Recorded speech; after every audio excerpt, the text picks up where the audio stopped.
नमस्कार। आज हम इस वीडियो में एक अलग तरह के विषय पे बातचीत करते हैं। हमारे समाज में कुत्ते को लेकर के कई तरह की मान्यताएं मौजूद हैं। कभी कुत्ते के बारे में कहा जाता है कि इनको भविष्य में होने वाली घटनाओं का पता चल जाता है, तो कभी कहा जाता है कि यह कई ग्रहों के दोषों को दूर कर सकते हैं, इसीलिए इनको चुपड़ी रोटी खिलाना चाहिए। कुछ जगहों पर तो कुत्तों के मंदिर भी बने हुए हैं जहां उनकी पूजा भी की जाती है। आखिर हमारे समाज में और धर्म में कुत्तों को इतना महत्व क्यों दिया गया है? आइए आज हम इस रोचक विषय पे जानकारी लेते हैं। कुत्ते को कई देवताओं के साथ भी जोड़ करके देखा जाता है। ऐसी कथा मिलती है कि भगवान शिव ने कुत्ते की प्रार्थना पर उसे ब्रह्म ज्ञान पाने का आशीर्वाद दिया था। वह कुत्ता ब्रह्म ज्ञान पाकर बाद में भगवान भैरव, जो शिव जी के ही अंश माने जाते हैं, उनका वाहन बन गया था। इसीलिए कहते हैं कि काले कुत्ते के साथ भगवान भैरव भी होते हैं और इन्हें जब रोटी दिया जाता है, इससे भैरव बाबा प्रसन्न होते हैं। कुत्ते को शनिदेव के साथ भी जोड़ करके देखा जाता है। शनिदेव के अनेक वाहनों में से एक वाहन कुत्ता भी बताया गया है, जो काले रंग का होता है। शनि चालीसा में भी बताया गया है कि जब शनिदेव कुत्ते पर सवार होकर किसी व्यक्ति के जीवन में आते हैं या सपने में शनिदेव कुत्ते पर सवार होकर के दिखते हैं, तो यह चोरी या भारी नुकसान का संदेश होता है। इसलिए शनिदेव अपने वाहन को भोजन कराने वाले के कष्ट को कम कर देते हैं। कई सारे हिंदू घरों में आज भी यह परंपरा मौजूद है कि जब महिलाएं प्रतिदिन की रोटी बनाती हैं, तो उसमें से एक रोटी गाय के लिए और एक रोटी कुत्ते के लिए निकाल दिया जाता है। कुत्ते को रोटी डालने के संबंध में एक कहानी भी हमारे शास्त्रों में मिलता है। नामदेव नामक एक महान संत की कथा मिलती है। कहा जाता है कि एक बार कई साधु संत खाने बैठे हुए थे और अचानक से एक काला कुत्ता आया और कुछ साधुओं के खाने को जूठा कर दिया। उसके बाद साधु कुत्ते को भला बुरा कहने लगे। उसी के बाद भला बुरा सुनते हुए वही कुत्ता नामदेव नामक संत के पास गया। उनकी एक रोटी उठा करके भाग गया। नामदेव सचमुच महान संत थे, इसीलिए उन्होंने एक घी की बरनी यानी कटोरी में घी को लेकर के कुत्ते के पीछे दौड़ गए और बोले, रुको भाई, रोटी में घी लगा देता हूँ, रोटी को चुपड़ देता हूँ घी से, कैसे सूखी रोटी तुम खा पाओगे? नामदेव की यह हरकत देख करके बाकी के संत हंसने लगे। वह कुत्ता कोई सामान्य कुत्ता नहीं था, वरन भगवान का अंश था। उसके बाद वे अपने आकार में प्रकट हुआ और बोले कि तुम सही मायने में संत हो नामदेव जी। बाकी साधु संतों को तो यह देख करके अफसोस हुआ कि उन्होंने भगवान को दुत्कार दिया। इसीलिए कुत्ते को काल भैरव का रूप माना जाता है। यदि आप काल भैरव की पूजा करते हैं तो काले कुत्ते को मिठाई और रोटी खिला सकते हैं। ऐसा माना जाता है कि काले कुत्ते को रोटी डालने से काल भैरव प्रसन्न होते हैं और अकाल मौत को भी टाल देते हैं। कुछ लोगों को अकाल मौत होने का डर बना रहता है, या जो बीमार रहते हैं उनको लगता है कि बीमारी से उनकी अकाल मौत हो जाएगी, तो वे काले कुत्ते को रोटी डालने से इस भय से धीरे धीरे मुक्त हो सकते हैं। शनि की क्रूर दृष्टि किसी भी इंसान को बर्बाद करने के लिए काफ़ी होती है। जब शनि की महादशा चलती है तो उसके बाद सारे काम बिगड़ने लग जाते हैं, हर तरफ से हानि होती है। तो शनि के महादशा में भी अगर काले कुत्ते को रोटी खिलाया जाए तो बहुत सारे नुकसान से हम बच जाएंगे। यह एक ज्योतिषीय उपाय है। ज्योतिष के अंदर यह माना जाता है कि यदि आप काले कुत्ते को रोटी खिलाते हैं तो आपके मन में दुश्मनों का डर नहीं होगा। आप दुश्मन को परास्त करने में कामयाब हो सकते हैं। आपसे दुश्मन भागने लगते हैं। यदि आपको दुश्मनों से हमेशा भय और अनजाना डर बना रहता है तो आप कुत्ते को रोटी खिलाइए, इससे आपका ये भय खत्म होगा। कोई व्यक्ति अगर बहुत ज़्यादा बीमार है तो उसके सर पर से रोटी उतार करके कुत्ते को वो रोटी खिलाना चाहिए। ऐसा करने से कुत्ता उस बीमारी को अपने ऊपर ले लेता है। यह बीमारी को रोकने में मदद भी देता है। काले कुत्ते को केतु के रूप में माना जाता है।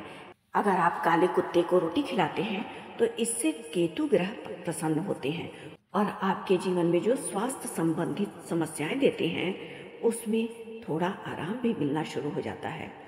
यदि आपके पास पैसा नहीं है, आर्थिक तंगी है, बहुत सारी परेशानियां आ रही हैं या किसी भी तरह से आपको किसी शत्रु से विशेष हानि हो रही है, तब काले कुत्ते को रोटी खिलाना चाहिए। यह एक ज्योतिषी उपाय है। काले कुत्ते को रोटी खिलाने पर हम इस तरह से भी इसको ले सकते हैं कि धर्म में कर्म का सिद्धांत है। मतलब यदि आप अच्छे कर्म करते हैं तो आपके साथ अच्छा ही होगा, लेकिन यदि कोई बुरे कर्म करता है तो उसके साथ बुरा होता है। यदि आप कुत्ते को रोटी खिलाते हैं तो संसार कल्याण की भावना रखते हैं तो ईश्वर कभी भी आपके साथ गलत नहीं करेगा। सही कहा है किसी ने कि जो जैसा बोता है वैसा ही काटता है। ईश्वर हमेशा दयालु होते हैं, वे किसी को कष्ट नहीं देना चाहते हैं। कुत्तों को रोटी डालते समय इंसान के अंदर दयावान होने का गुण विकसित होता है। कुत्ते को रोटी देते समय अगर आपके मन में कल्याण की भावना पैदा होती है, यह कल्याण की भावना केवल पशुओं तक ही सीमित नहीं रहेगा, यह मनुष्यों के ऊपर भी काम करेगा, क्योंकि आपके भावनाओं के रूप में जो दयालुता आएगी वह आपके अंदर मनुष्यता को विकसित करेगा और आप असहाय जीवों के कल्याण के लिए काम करेंगे। मन में हमेशा यह भाव रहेगा कि संसार में असहाय जीवों के कल्याण करने से ईश्वर भी खुश होते हैं, उनको दयालु व्यक्ति पसंद आते हैं। सबसे ताकतवर मनुष्य की योनि होती है। अगर कोई मनुष्य योनि में हुआ है तो उसे हमेशा जीवों पर दया का भाव रखना चाहिए। अगर हम जानवरों से या जो बोल नहीं सकते हैं, असहाय हैं, उनसे प्रेम करते हैं, उनके साथ दया की भावना रखते हैं तो ईश्वर हम पर प्रसन्न होते हैं। हमने एक कहावत सुनी होगी बचपन में कि जब इंसान अच्छे कर्म करने लग जाता है तो उसके अंदर की जो नकारात्मकता होती है वह अपने आप ही धीरे धीरे दूर हो जाती है। इस बात से हमें ये पता चलता है कि जब हम कुत्ते को रोटी डालते हैं तो जो हमारे अंदर की बुराइयां हैं वह धीरे धीरे कम होना शुरू हो जाता है और अच्छाइयाँ धीरे धीरे हमारे अंदर बढ़ने लगती है। इस तरह से यदि हम अपने अंदर की बुराई को कम करना चाहते हैं तो भी हमें जीवों पर दया करनी चाहिए और खाना खाने से पहले खुद गाय को रोटी खिलाना चाहिए और कुत्ते को भी रोटी खिलाना चाहिए। जीव जंतुओं पर दया करनी चाहिए। अगर हम जीवों को नुकसान देते हैं, उनको दर्द देते हैं, उनको पीटते हैं, भगाते हैं, तो हम में और जानवरों में कोई फर्क नहीं है। इंसान का शरीर भले ही है हमारा, लेकिन जानवरों जैसी बुद्धि है, क्योंकि अगर हम किसी को मार के, पीट के, उसको दुख दर्द दे करके खुश होते हैं तो हमारा मनुष्य का योनि बेकार है। हर कोई अगर एक दूसरे को मारने काटने के लिए दौड़ेगा तो फिर मनुष्य और जानवरों में फर्क ही क्या रह जाएगा। कुत्ते को रोटी डालते समय ये जरूर ध्यान रखना चाहिए कि कभी भी रोटी को फेंक करके नहीं डालना चाहिए, इससे अनाज का अपमान होता है। कुत्ते को रोटी डालते समय हम किसी एक जगह पर रोटी को रख दें और तब रोटी खिलाएं, तो कुत्ता भी रोटी खा लेगा आराम से और हमसे अनाज का अपमान भी नहीं होगा। भगवान हमारे सत्य की परीक्षा लेते हैं।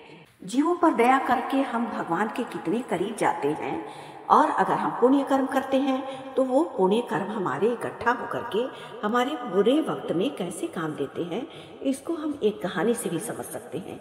एक गांव के अंदर एक व्यापारी रहता था। एक बार उसका सारा धंधा ठप हो गया तो उसकी पत्नी और बच्चे भूखे मरने लगे। मतलब घर में एकदम भूखमरी सी स्थिति आ गई। अनाज का एक दाना भी नहीं बचा था। व्यापारी अपनी स्थिति को सुधारने के लिए कई तरह की कोशिश किया, लेकिन सफल नहीं हुआ। एक दिन व्यापारी की पत्नी ने अपने पति से कहा कि गांव के पास ही के गांव में एक सेठ है जो बहुत सारे लोगों की पुण्य खरीद करके उसके बदले में धन देते हैं। आपके पास तो बहुत सारे पुण्य हैं और उस सेठ के पास धन है, तो क्यों ना आप अपने कुछ पुण्य बेच करके वहां से धन लाइए। व्यापारी अपने पुण्य बेचने के इच्छुक नहीं था, लेकिन पत्नी के दबाव में तैयार हो गया, क्योंकि उसको अपने बच्चों के पोषण के लिए कुछ धन चाहिए था। जिससे कि उसके घर में खाना पीना बन सके। जब व्यापारी दूसरे गांव के उस सेठ के पास जाने के लिए तैयार हुआ पत्नी के कहने पर, तो पत्नी ने उसे 3 रोटियां बना करके दी कि इसको रख लो, रास्ते में ये खाने के काम आएगा। जब व्यापारी को चलते चलते रास्ते में भूख लगी तो वह रोटियां खाने के लिए बैठा ही था कि वहां एक कुतिया आ गई और रोटियों की मांग करने लगी। बोली कि यदि उसको ये रोटी मिल जाएगी तो वह मरेगी नहीं, वह कई दिनों से भूखी है। कुतिया के भौंकने से, कराहने से व्यापारी समझ गया कि इसको बहुत भूख लगी है। व्यापारी मोह में आकर के एक रोटी कुतिया को दे दिया। जैसे ही कुतिया रोटी ली और खाने लगी, कुतिया का बीमार बच्चा वहां आ गया और वह भी एकदम रोटी पर झपट पड़ा। देखने लगा एकदम लालायित होकर के। व्यापारी अपना दोनों रोटी कुतिया के दोनों बच्चों को दे दिया। वह जानता था कि बिना रोटी के व्यापारी का काम नहीं चलेगा, क्योंकि वह खुद भी बहुत भूखा था। लेकिन उसे ये समझ में आया कि वह जी लेगा रोटियों के बिन, लेकिन इस कुतिया को या इसके दोनों बच्चों को अगर रोटी नहीं मिलेगा तो उसका जान बचना मुश्किल हो जाएगा। यह सोचकर कि व्यापारी कुतिया और उसके बच्चों को रोटी खिला करके आगे बढ़ा। व्यापारी उस सेठ के पास गया। उसके बाद वह सेठ जब पुण्य खरीदने की बारी आई व्यापारी से, तो सेठ काफी सिद्ध था। उसने अपने शक्तियों से देख लिया कि रास्ते में जो व्यापारी रोटियां लाया था खाने के लिए, वह भूखी कुतिया को और उसके 2 बच्चों को खिला दिया है, और ये व्यापारी खुद भी बहुत भूखा है। लेकिन उसने अपने भूख की परवाह किए बिना उस कुतिया का पेट भर दिया और उसके 2 बच्चों को रोटी खिला दिया। व्यापारी से सेठ बोला कि तुम कौन सा पुण्य बेचना चाहते हो, चलो बताओ।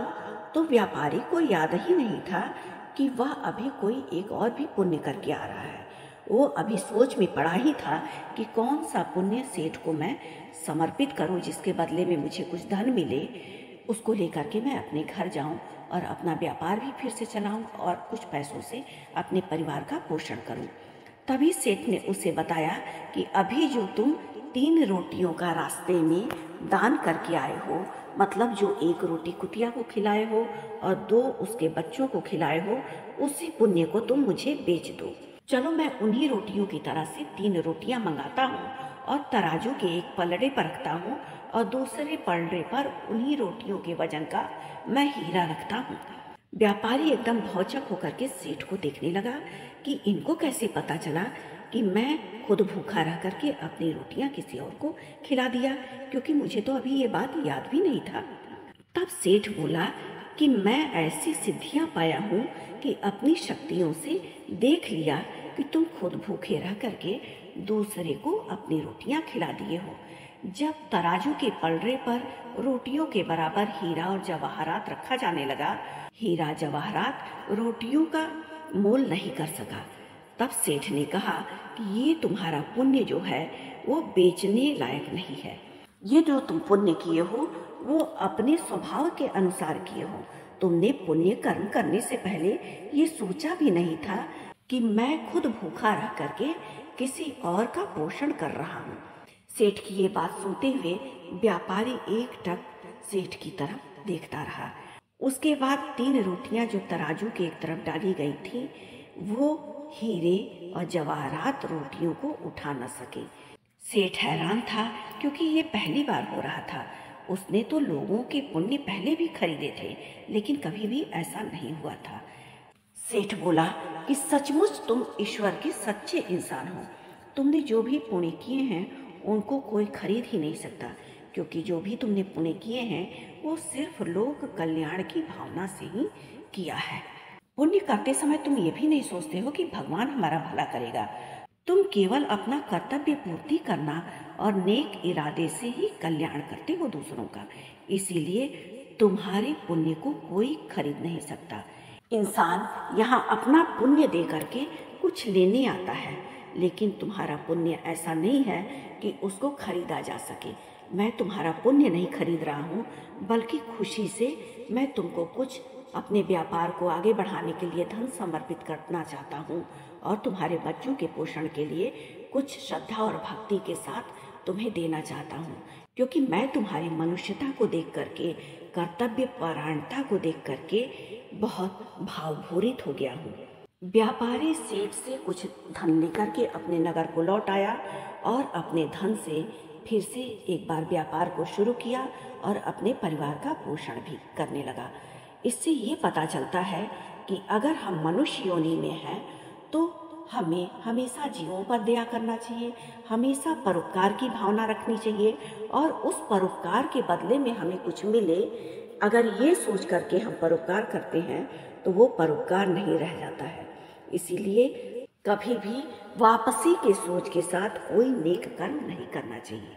तो आज हमने इस वीडियो के माध्यम से ये जाना कि कुत्ते को रोटी क्यों खिलाया जाता है, ज्योतिष शास्त्र में किस किस ग्रह का प्रतिनिधित्व या किस ग्रह से हमें बहुत परेशानी हो रही है तो बदले में हम कुत्ते को रोटी खिला करके उस ग्रह के मारकत्व से आराम पा सकते हैं, इसकी जानकारी लिए। साथ ही हमने ये जाना कि मनुष्य योनि में होकर के हमें किस तरह से अन्य जीवों पर दया करना चाहिए। कई बार ग्रह नक्षत्रों की अशुभ स्थिति और दोष के कारण तमाम समस्याएं खड़ी होती हैं और ज्योतिष शास्त्र में काले कुत्ते का संबंध शनि और केतु के साथ माना जाता है। वहीं काला कुत्ता बाबा भैरव का वाहन भी माना जाता है। इसीलिए काले कुत्ते को रोटी खिला करके हम भैरव देव को प्रसन्न करते हैं और शनि केतु की अशुभता को दूर करते हैं। आज के लिए बस इतना ही। इस वीडियो को लाइक करना बिल्कुल ना भूलें और हमारे चैनल को भी सब्सक्राइब करिए। आज के लिए बस इतना ही। धन्यवाद।